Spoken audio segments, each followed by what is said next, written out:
নমস্কার, আমি সুদীপ্তা। এভি নিউজে আপনাদের সকলকে স্বাগত। প্রথমেই চোখ রাখবো নিউজ হেডলাইন্সে।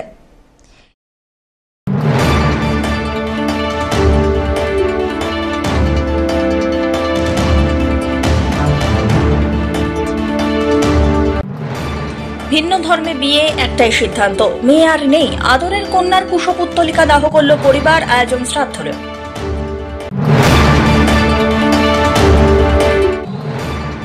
ভাইরাল ভিডিওর কাণ্ড, শোকজ জলপাইগুড়ি ক্রান্তি পঞ্চায়েতের সমিতির সভাপতি পঞ্চানন রায়কে।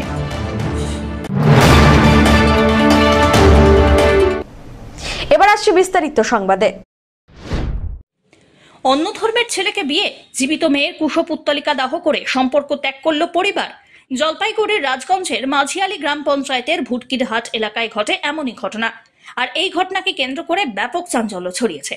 গত মঙ্গলবার বাড়ির অমতে অন্য ধর্মের এক ছেলেকে বিয়ে করে বসে মেয়েকে ফেরানোর চেষ্টা করে ব্যর্থ হয়ে মেয়ের কুশপুত্তলিকা বানিয়ে দাহ করে সম্পর্ক ত্যাগের সিদ্ধান্ত নিল পরিবার। সেই মতোই কুশপুত্তলিকা দাহ হয়। এরপর আদালতের মাধ্যমে সম্পর্ক ত্যাগের আইনি পদক্ষেপ নেবেন, এমনটাই পরিবারের পক্ষ থেকে জানানো হয়েছে। এটার কারণ হচ্ছে আমার মেয়ে অন্য ধর্মের এক ছেলের সাথে মঙ্গলবার দিন পালিয়ে গিয়ে বিয়ে করে নেয়। আমি সেই কারণেই আজকে শেষ কৃত্য সম্পন্ন করতে চলেছি। এই অবধি আমি আর আপাতত কিছু বলবো না। আমার নাম নারায়ণ দে, আমার মেয়ের নাম নেহা দে। আর শ্রাদ্ধ আগামী কীবার করবো, আগামীকাল শ্রাদ্ধ করবো ধার্য করেছি। তারপরে কোর্টে, এর পরবর্তীতে কোর্টে গিয়ে আমার মেয়ের যে আইনে যেই কাজগুলো করতে হয় আমার মেয়েকে ত্যাগ করার, সেইগুলো করব। এতটুকু আমার। কবে গেছে আপনার মেয়ে? আমার মেয়ে গত মঙ্গলবারে গেল। আজকে 4 দিন হতে চললো। আজকে শুক্রবার, আজকে 4 দিন হলো। বয়স কত আপনার মেয়ের? বয়স আপাতত 26 বছর। পরে আপনার মেয়ের সাথে কথা হয়েছে? সব কিছু কথা হয়েছে, থানায় গিয়ে মেয়ে রাজি হচ্ছে না, মানে ফিরে আসবে না। হ্যাঁ, না, আমাদের কথা এড়িয়ে চলে যাচ্ছে। সবাই বুঝিয়েছে, আমি বুঝিয়েছি, বাবা হয়ে মা হয়ে বুঝিয়েছে, ভাই হয়ে পায়ে ধরেছে, কারো কথা রাখেনি শেষ পর্যন্ত। এখন কোর্টে নিয়ে গেল। আমরা ওখান থেকে থানা থেকে এসে আমরা কুশপুত্তল রেডি করে জ্বালাচ্ছি, বাস এতটুকু। মানে সেই মেয়ের সাথে আর আপনাদের কোনো সম্পর্ক থাকবে? কোনো সম্পর্ক রাখবো না। কিসের সম্পর্ক? আর মেয়ে তো মারা গেল, মারা গেছে, কুশপুত্তল জ্বালাচ্ছি।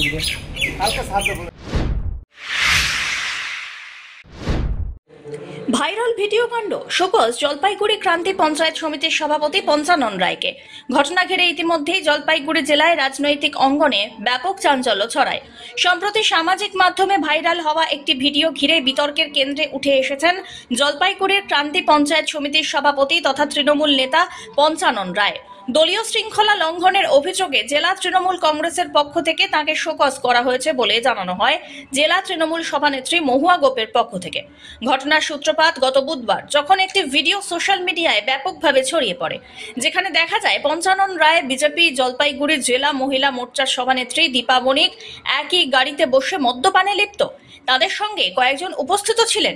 ভিডিওটি রাতের অন্ধকারে কোনো বনাঞ্চলের মধ্যে তোলা বলে মনে হয়। এই দৃশ্য প্রকাশ্যে আসতেই শুরু হয় রাজনৈতিক চাপানুতোর। এ প্রসঙ্গে মহুয়া গোপ স্পষ্ট জানিয়ে দেন, একজন ব্যক্তি রাজনৈতিক দলের সদস্য হলেও তার ব্যক্তিগত জীবনের প্রত্যেকটি দিক সংগঠনের পক্ষে নজরদারিতে রাখা সম্ভব নয়। এই ভিডিও শুধু তৃণমূলেই নয়, অস্বস্তি বাড়িয়েছে বিজেপিরও। রাজনৈতিক মহলের মতে শাসক দল ও বিরোধী উভয়ের মধ্যে এই ঘটনা বিশ্বাসযোগ্যতা এবং নৈতিকতার প্রশ্ন তুলেছে। আগামী দিনে এই ভিডিও ঘিরে জলপাইগুড়ির রাজনৈতিক সমীকরণে বড় প্রভাব পড়তে পারে বলেই অনুমান। দেখুন, বিষয়টা হচ্ছে যে এই যে এটা 2 দিন ধরে এটা হয়েছে, এইরকম বিষয়গুলো কি হয়, এরকম বিষয় যেটা যেই হোক না কেন, কে কোথায় কি করছে না করছে যারা আছে, তো সেটা তো সবসময় সংগঠনের পক্ষে সেটা দেখা সম্ভব না, কারণ ব্যক্তিগত জীবনে কোথায় কে কী করছে সবসময় এটা সম্ভব না। তো এটা এসছে নজরে। এই বিষয়ে আমরা, আমার সাথে আমার চেয়ারম্যান, আমাদের দলের চেয়ারম্যান মাননীয় খগেশ্বর রায় আছেন, এটা ওনার সাথেও আলোচনা হয়েছে, দলীয়ভাবে আমরা এটা আলোচনা হয়েছে। যেটা কিছু পদ্ধতি থাকে, এটা যদিও দলের আভ্যন্তরীণ বিষয়, কিছু পদ্ধতি থাকে আমাদের মেনটেন করতে হয়। তো আমরা ওই আমাদের যার বিরুদ্ধে এই অভিযোগ এসছে, মানে এই ভিডিও যা দেখা যাচ্ছে, তাকে আমরা আমাদের দলের থেকে শোকজ করব। এবং এটাই হচ্ছে ফার্স্টে দলের সিস্টেমের মধ্যে যেটা আছে, যে ঘটনাটা দেখুন এখন এআই করে টোরে অনেক রকম ভিডিও আপনারাও যখন এটা মানে খবরটা করেন তখন বলেন ভিডিওর সত্যতা যাচাই করা হয়নি, তো আমরাই বা কী করে বলতে পারি, আমরা তো কেউ দেখিনি। তো সুতরাং এইটা ওই জন্যই শোকজ করা হচ্ছে, তাকে আগে প্রকৃত ঘটনা কারণ বা কী তিনি সেটা জানাবেন।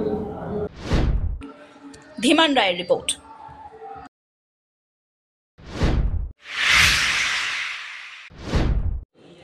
পূর্ব ঘোষণা মতোই শহীদ দিবস উপলক্ষে জলপাইগুড়িতে প্রস্তুতি সভা সেরে নিলেন এসসি এসটি ওবিসি সেলের সভাপতি তথা তৃণমূল নেতা কৃষ্ণ দাস।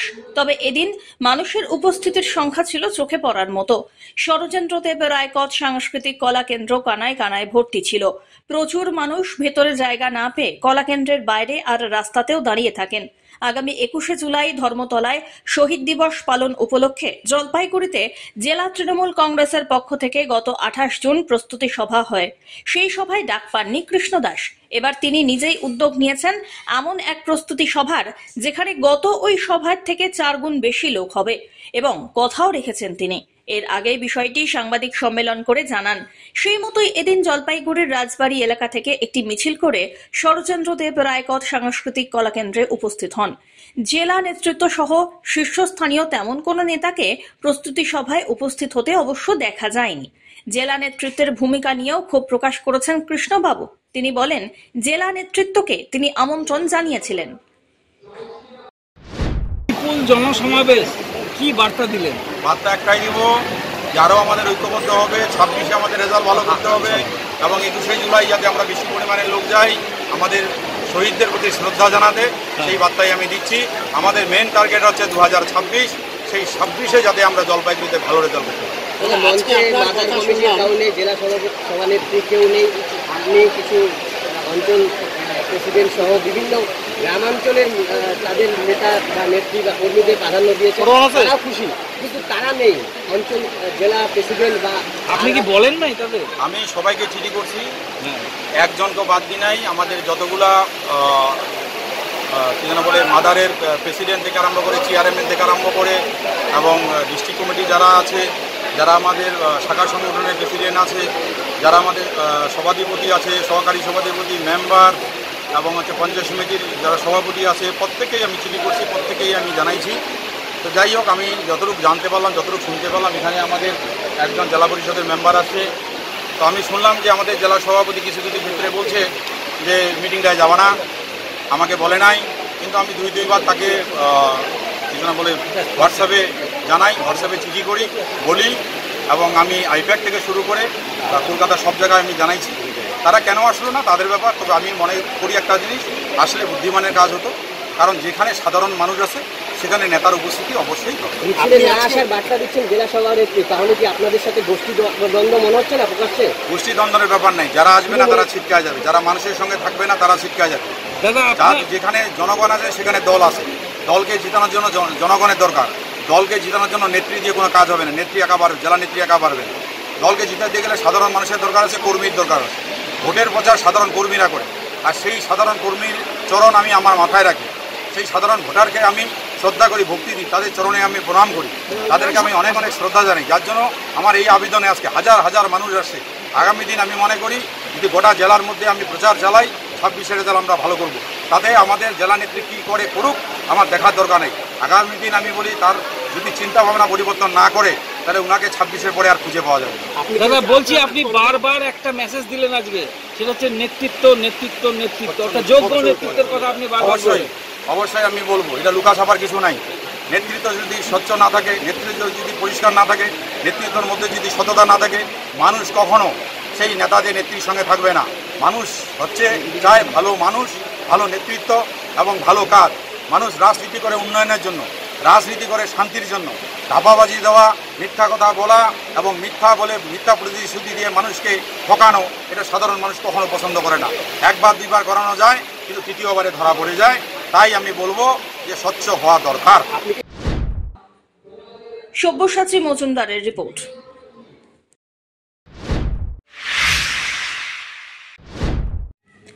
জেলের ভিতরে সাপের বাসা, ব্যাপক চাঞ্চল্য সংশোধনাগারে। জলপাইগুড়ি সেন্ট্রাল জেলের ভিতর থেকে উদ্ধার হলো 8টি গোখরো সাপের বাচ্চা। শনিবার জেলের ভেতর সাপের বাচ্চা ঘুরতে দেখে জেল কর্তৃপক্ষ, বন বিভাগ এবং পরিবেশ কর্মীদের খবর দেন। পরিবেশ কর্মীরা গিয়ে জেলের পুরনো ভবনের ভিতর থেকে 8টি গোখরো সাপের ছানা উদ্ধার করে। অন্যদিকে মা সাপটির খোঁজ চলছে। তবে জেলের ভেতরে এইভাবে সাপের বাসা বাঁধায় রীতিমতো ছড়িয়েছে আতঙ্ক। ও আমাকে জেলখানা থেকে ফোন করা হয়েছিল আমাদের কেন্দ্রীয় সংশোধনাগার থেকে। তো যার পরে যে ওখানে যে পুরনো অফিসগুলো আছে আগেকার, এখনো আছে অফিস চলে, তার যে দেয়ালটা মেঝের থেকে একের পর একটা ফুটো আছে, সেখান থেকে সাপ বেরোচ্ছিল আর কি। তো সম্ভবত আমরা 8টা সাপ পেয়েছি, আর বাকি যে সাপগুলো হয়তো আগে বেরিয়ে গেছে, বেরিয়ে জঙ্গল টগল আছে জেলখানার ভেতরে, হয়তো চলে গেছে কোথাও। তো খোঁজা হয়েছে, টোটাল জেলখানাটাকেই খোঁজা হয়েছে, খুঁজে আমরা পাইনি আর। সেকেন্ড টাইম আবার করা হয়েছে, খোঁজা হয়েছে, কিন্তু পাওয়া যায়নি। যদি দেখা যায়, আমি বলে এসেছি, তাহলে আমাদেরকে খবর দিতে সঙ্গে সঙ্গে গিয়ে আবার উদ্ধার করি। সাপগুলো আমি বন দপ্তর জানালাম যে জেলে, সেন্ট্রাল জেলে উঠেছে। আমি সাপগুলোকে একটা নিরাপদ জায়গায় অলরেডি ছেড়ে দেওয়া হয়েছে। পিনাকি শীলের রিপোর্ট।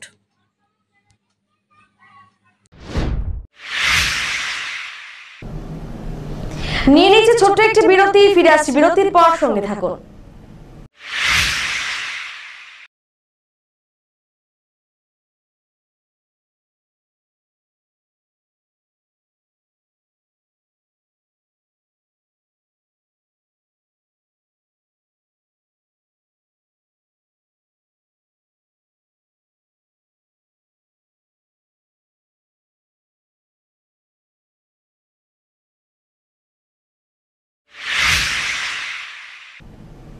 ফিরে এলাম বিরতির পর। ঐতিহ্যবাহী প্রাচীন রাজা ফালাকাটা এবং তুলাকাটা মন্দিরের বাৎসরিক পুজো অনুষ্ঠিত হল। অসংখ্য ভক্তের ঢল নামে এই পুজোকে কেন্দ্র করে। কথিত রয়েছে, এক সময় দেবী চৌধুরানী করতোয়া নদীর পার করে এসে রাজা ফালাকাটা এবং তুলাকাটা মন্দিরে পুজোর আয়োজন করতেন। সেই মন্দিরে গ্রামের মানুষ প্রত্যেক বছর এই সময় পুজো দিয়ে আমন ধানের চাষ শুরু করেন। সেই রীতি মেনে পুজোর পরম্পরা জারি রেখেছে রাজগঞ্জের মানুষজন। শনিবার সকাল থেকে শুরু হয় রাজা ফালাকাটা এবং তুলাকাটা মহারাজার পুজো। পুজো উপলক্ষে বিশাল মেলার আয়োজন করা হয়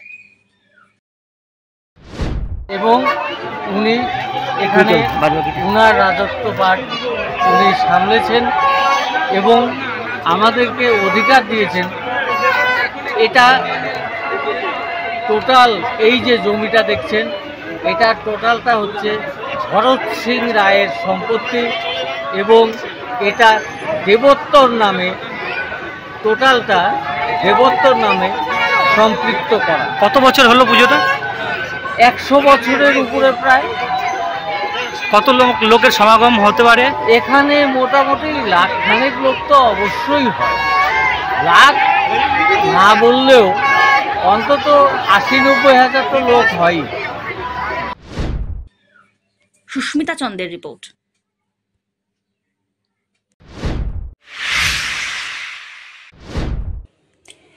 অনাথ আশ্রমের নাম করে টাকা তোলার অভিযোগ উঠল 2 ব্যক্তির বিরুদ্ধে। জলপাইগুড়ি শহরের বুকে একাধিক ওয়ার্ডে অনাথ আশ্রমের নাম করে ডোনেশন নেওয়ার অভিযোগ ওঠে 2 ব্যক্তির বিরুদ্ধে। ডোনেশন তুলেই সংসার চালাচ্ছেন বলে স্বীকারোক্তি 2 ব্যক্তির। অভিযোগ, শনিবার জলপাইগুড়ি রায়কতপাড়া এলাকায় 2 ব্যক্তি সকাল থেকেই বাড়ি বাড়ি গিয়ে অনাথ আশ্রমের নামে টাকা তুলছিল। জলপাইগুড়ির মোহিতনগরে একটি অনাথ আশ্রমের জন্য তারা ডোনেশন তোলেন। কথায় অসঙ্গতি থাকায় স্থানীয়রা চেপে ধরেন, কিন্তু দেখা যায় বাস্তবে কোনো আশ্রমই নেই। নাগপুর থেকে ডোনেশন সংগ্রহ করতে আসা ব্যক্তিদের সঙ্গে বেশ কয়েকদিন ধরে এভাবেই ডোনেশন নিয়ে স্থানীয় লোকজনেরা তাদেরকে অর্থকড়িও দিয়েছেন বলে খবর। তাদের কাছ থেকে টাকাও পেতেন, তাদের কাছ থেকে কাগজ রেখে দিয়েছিলেন। এবার সেই কাগজ নিয়েই বাড়ি বাড়ি থেকে ডোনেশন তুলেছেন বলে দাবি ওই ব্যক্তিদের। 2 ব্যক্তি অকপট স্বীকারোক্তি দেন তারা পেটের তাগিদে এই আছিলার আশ্রয় নিয়েছেন। নাগপুরের একটি সংস্থার কাগজ নিয়ে বাড়ি বাড়ি গিয়ে ডোনেশন তুলছেন তারা। আমাকে এইবার ছেড়ে দেন, আমি লটারি টিকিটই বেঁচে খাবো। আমি যে কাজটা করলেন ঠিক করলেন? করি নাই টাকা, কি করবো? পেটের দায় মানুষের, চুরি তো করতে পারতেছি না, আর ডাকাতিও করতে পারবো না। এই চায়ের মানুষের কাছে খাচ্ছি ঠিকই, হ্যাঁ ডাইরেক্ট চুরি না হইলেও আমি ডাইরেক্ট চুরি হয়ে যাই হোক আমার ভুল হয়েছে, আমাকে ক্ষমা করে দেন। আর আপনি জীবনে দেখলে যা ইচ্ছা আপনি চাই শাস্তি দেবেন। আর কি করবো, আমি আপনাকে তো ভাঙিয়ে দিলাম, আমি লটারিও বেচতাম, মাছও বেচতাম। আপনি মিথ্যে কথা কেন বললেন প্রথম থেকে? দাদা উপায় ছিল না আমার নালে একদম শেষ। আর আমার একটা ছোট ভাইও আছে, নামে পড়লাম, আশিস সরকারকে দেখাই, এই যে দেবী মেডিকেলকে আছে না, ওইখানে আশিস সরকারকেও দেখাই। জলপাইগুড়ি জেলা ক্রীড়া সংস্থা পরিচালিত সুপার ডিভিশন ফুটবল লিগ 2025-26কে কেন্দ্র করে শহর জুড়ে রয়েছে টানটান উত্তেজনা। শনিবারের খেলায় অংশগ্রহণ করে আরওয়াইএ এবং আরএসএ। খেলার ফলাফল অনুসারে আরওয়াইএ জয়ী হয়। আরওয়াইএ 6টি গোল করে, সুমিত ওরাও 3টি, রাহুল এমডি 2টি এবং মানব দাস 1টি করে গোল করেন। আরএসএ টিম গোল শূন্য হয়ে পিছিয়ে যায়। ম্যান অব দ্য ম্যাচ নির্বাচিত হয়েছেন আরওয়াইএর সুমিত ওরাও। পিনাকি শিলের রিপোর্ট।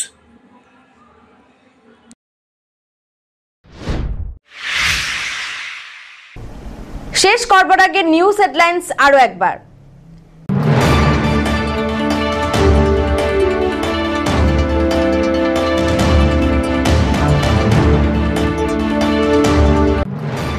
ভিন্ন ধর্মে বিয়ে একটাই সিদ্ধান্ত, মেয়ে আর নেই। আদরের কন্যার কুশপুত্তলিকা দাহ করল পরিবার, আয়োজন শ্রাদ্ধরে।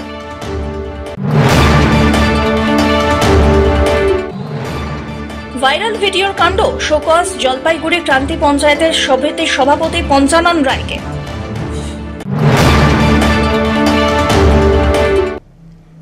এখনকার মতন এভি নিউজ এ পর্যন্তই। পরবর্তীতে আসছি আরো সংবাদ নিয়ে, দেখতে থাকুন আমার ভিশন। নমস্কার।